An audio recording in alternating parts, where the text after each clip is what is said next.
Por que será que o medo de perder é mais forte que o prazer de ganhar? Você conhece as capacidades extraordinárias e também os defeitos e vícios do pensamento rápido? Já parou para pensar sobre a influência das impressões intuitivas nas decisões do dia a dia? Sou Fabiano Lopes e resumindo o livro Rápido e Devagar de Daniel Kahneman, espero te ajudar a clarificar essas questões compartilhando os insights e aprendizados deste livro maravilhoso. Falando aqui dos 10 conceitos do livro e os 3 maiores aprendizados que eu peguei nele. Comentem aqui nos comentários, coloque os códigos que você pegou, curta o vídeo, se inscreva no canal. Na descrição tem o link da Caneca Boot. Canecas personalizadas sensacionais, com mensagens que te ajudam a ancorar os pensamentos naquilo que te traz esperança e um sorriso no seu rosto. Bom, vamos lá. Embora pensar rápido seja útil para decisões menores, como escolher uma roupa, não é benéfico ao fazer grandes escolhas na sua vida pessoal e profissional, como se perguntar se deve fazer um novo negócio. Muitas das vezes assumimos certas coisas em vez de pensar nelas claramente, e isso afeta negativamente nossas ações. No livro, o autor fala sobre 2 formas de pensar. A primeira, a mais rápida, intuitiva e emocional, e a segunda, que é mais lenta, racional e lógica. Assim, o autor fala na nossa tendência de analisar coisas da primeira forma, quando devemos estimular a forma mais analítica e racional de pensar para eliminarmos nosso viés comportamental. Se você é propenso a tomar decisões precipitadas que às vezes se arrepende ou se sente muito exausto para passar muito tempo pesando os prós e contras de certas escolhas, definitivamente vale a pena conferir este livro. Na verdade, nosso pensamento ele está repleto de falácias comportamentais. Por isso corremos o risco de sofrer manipulação por empurrões e pequenos incrementos. Um livro que mostra isso é o Armas da Persuasão. Aqui no card temos alguns insights deste livro. Sendo assim, as plataformas de mídia social, os governos, a mídia e líderes populistas são capazes de exercer uma forma de controle mental coletivo. Falando melhor sobre as diferenças dos 2 sistemas. O sistema 1 é rápido, automático, ocorre sem esforço e funciona como uma espécie de gatilho para o sistema 2. Esse sistema foi criado para fornecer análises contínuas dos problemas que devem ser resolvidos em prol da sobrevivência. Ele monitora tudo o que ocorre dentro e fora da mente, gerando análises de vários aspectos de situações. São exemplos aqui sentimentos como simpatia, aparecimento de um som repentino, detecção de um objeto que está mais longe, percepção de hostilidade em uma voz, compreensão de sentenças simples. Ele dá origem às impressões e sensações que servem como fonte para as crenças e escolhas do sistema 2. Suas operações automáticas geram padrões de ideias complexos. Já o sistema 2, ele é mais controlado, devagar, analítico. Esse sistema recebe e produz perguntas que ele mesmo busca responder, procurando soluções para esses questionamentos na memória. Ele funciona quando precisamos executar tarefas mentais mais trabalhosas, como resolver uma conta. Experiências subjetivas, escolhas e concentração são ligadas ao sistema 2. Mais lento, ele constrói pensamentos em séries ordenadas. Em algumas situações, o sistema 2 toma o controle da situação por precisar dominar os impulsos do sistema 1. Vou citar aqui 10 conceitos importantes apresentados no livro que te impactam diretamente na forma de pensar, comportamento e ações. Começando por Priming Effect. O efeito Prime é um efeito que acontece quando a exposição de um indivíduo a um determinado estímulo influencia na sua resposta a um estímulo subsequente, sem que haja qualquer consequência da conexão entre eles. Esses estímulos costumam estar relacionados a coisas corriqueiras, como imagens ou palavras que as pessoas veem no dia a dia com frequência. Em segundo ponto, temos o efeito âncora. Basicamente, é a influência na sua resposta, levando em consideração o relato anterior. Exemplo, quero vender um carro e conseguir 70 mil reais nele. Portanto, vou pedir nele 80 mil reais para que consiga negociar e chegar no meu preço inicial. O efeito âncora ele pode influenciar os nossos 2 sistemas e para cada um tem um resultado distinto. Para os casos que afetamos o sistema 2, chamamos de âncora como ajuste. Dependendo da sua reação e sua predominância em pensar sobre o caso, você buscará valores próximos, caso concorde com a âncora, e caso contrário, irá optar por valores distantes, caso você não concorde com a âncora. Além de ter casos que buscará não fugir muito da âncora quando os seus recursos mentais estão esgotados. Já o efeito âncora afetando o sistema 1, ele utiliza algo visto anteriormente ou alguma informação que você tenha para influenciar na sua resposta. Exemplo, estamos diante de um velhinho, bem velho, e pergunto para você, qual a idade que você acha que ele tem? 55 ou 79 anos? Devido à sua informação visual, a priori é que ele é um velhinho bem velhinho, então você está inclinado para a opção de 79 anos ou alguma idade próxima a ela. Terceiro ponto, o frame effect. É o efeito, é o famoso tudo depende do seu ponto de vista, sabe? Sabe aquela coisa do copo meio cheio, copo meio vazio, ou do tipo, um fio de cabelo na cabeça é pouco, mas em um prato de sopa é muito? Então, logo, nossas decisões acabam sendo influenciadas pela referência que temos sobre algo. Chegamos ao quarto ponto, que é o Cognitive Easy. É quando deparamos com perguntas difíceis e usamos perguntas mais fáceis, correlacionadas para responder. Exemplo, você investiria em uma empresa multinacional de administração de cemitérios e organização de funeral? Provavelmente você pensaria em responder usando uma pergunta mais fácil correlacionada, tipo, você gosta de funerais e cemitério? Sua cognição te leva a uma espécie de tradutor de uma sentença ao seu modelo mental atual. O quinto ponto é a regressão à média. Aproveitando o gancho do tema, podemos falar sobre a lei dos grandes números. O que significa essa lei? Quando você repete um experimento aleatoriamente, independentemente, inúmeras vezes, a média dos valores chegará mais próxima ao valor esperado. E como funciona a regressão média?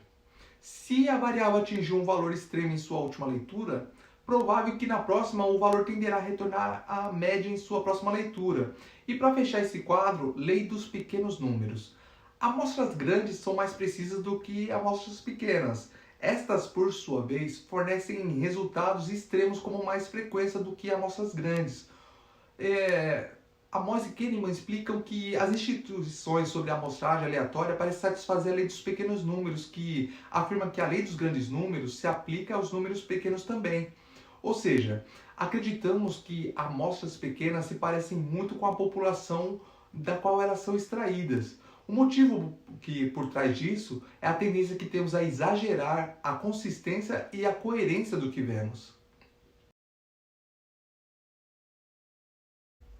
Sexto ponto, teoria da prospecção versus teoria da utilidade. De forma resumida, a teoria da utilidade é a variação de alguns dos fatores psicológicos, por exemplo, tristeza, felicidade, prazer, raiva. Um exemplo simples, em um cassino a pessoa perde $2.500, mas ainda tem mais $200.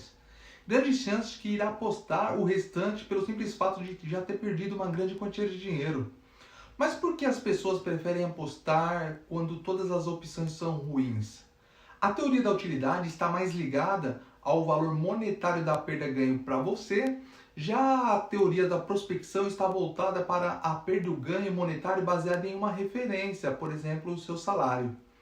Estudantes de Harvard Business School participaram de um famoso experimento onde foram mostradas duas opções. A era ganhar $160 mil e o restante da turma ganhar $140 mil. Já a opção B, ganhar $200 mil e o restante da turma $220 mil.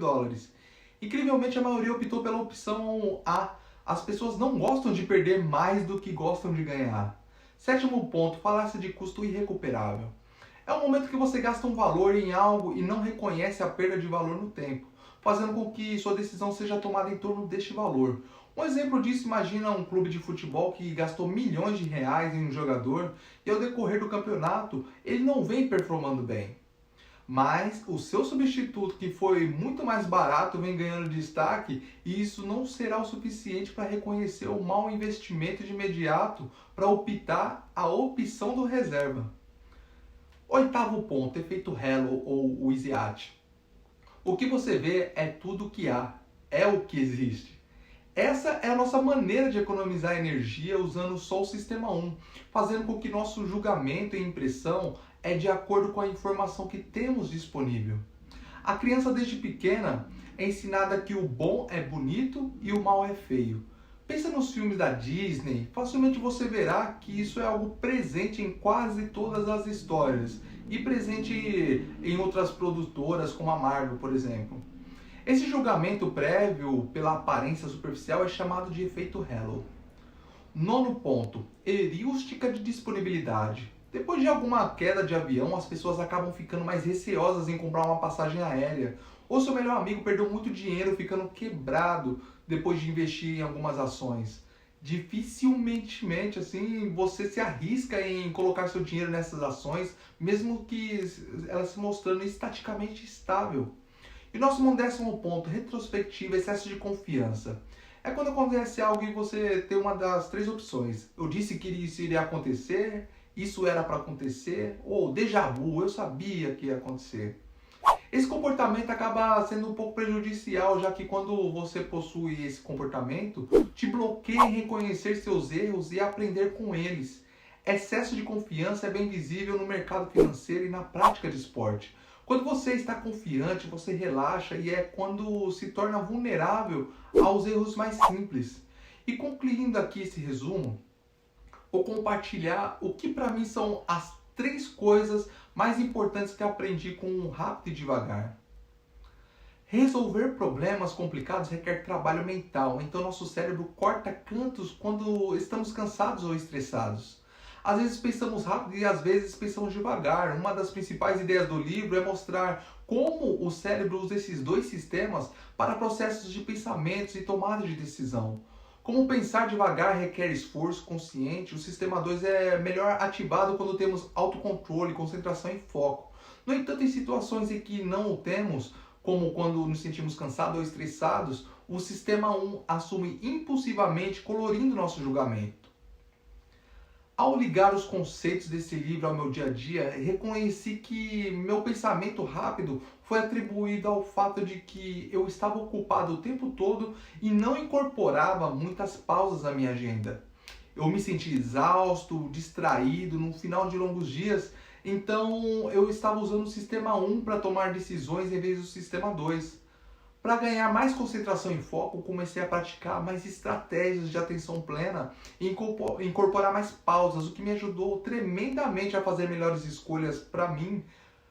E a segunda coisa, que é uma das coisas principais razões pelas quais tiramos conclusões precipitadas, é o viés de confirmação. Kahneman ele diz que nosso sistema 1 é ingênuo e tendencioso, enquanto nosso sistema 2 está duvidando e questionando, e precisamos moldar nossas crenças e valores. Quando eu estava tomando uma decisão, descobri que estava procurando evidências que apoiavam minha escolha, em vez de me concentrar contra exemplos. Tomei decisões tão rapidamente usando o sistema 1 que não comecei a questionar essas decisões até perceber que não fiz a escolha certa. Agora eu me certifico que eu estou realmente pesando os prós e contras de cada decisão, especialmente quando as apostas são altas. Por exemplo, vamos dizer que eu vou me mudar para uma cidade diferente nos próximos meses e atualmente estou procurando algum imóvel. Primeiro eu penso em me mudar para algum lugar específico com base na recomendação de um amigo, o que parece a coisa mais fácil de fazer. Mas lendo esse livro, aprendemos que assim estaremos realmente apressando a decisão e procurando evidências para apoiar a mudança para lá, em vez de realmente pensar nas coisas. Então, nesse caso, temos que nos certificar de olhar para uma grande variedade de opções, com coisas que gostamos, coisas que não gostamos em cada imóvel, como preço, localização e comodidades. E por fim, ao tomar uma decisão, devemos sempre nos concentrar em vários fatores. Quando li esta parte do livro, achei este ponto extremamente relacionável. A maioria das decisões está ligada a pesar vários fatores, mas às vezes nos concentramos apenas no único fator do qual estamos recebendo mais prazer. O que pode ser um grande erro, porque o fator que inicialmente achamos gratificante muitas vezes nos dá menos prazer à medida que o tempo avança. Usando essa lógica, olho para o quadro geral e me certifico de que sou atraído por um compromisso por várias razões. No exemplo anterior ao caça ao imóvel, agora podemos priorizar a mudança para o prédio com uma boa área de convivência, academia, lobby, para que possamos não apenas aproveitar essas comodidades, mas facilmente conhecer novas pessoas em uma nova cidade. Há alguns imóveis que encontramos com uma bela cozinha renovada, embora seja tão bom cozinhar com forno e fogão de luxo, percebemos que podemos nos acostumar com elétricos domésticos disponíveis, menos pomposos, e não faz a maior diferença tanto quanto desfrutar de bons momentos de conversa com vizinhos ou amigos em uma boa área de convivência. E aqui chegamos ao final de mais um resumo. Agradeço muito de coração a você que tem nos acompanhado, dado essa força, ajudando o nosso canal a crescer, curtindo o vídeo, se inscrevendo no canal, compartilhando e clicando no sininho para ser notificado sobre os novos vídeos. E não se esqueça de conferir nossas canecas no link aqui da descrição. Grande abraço, valeu galera!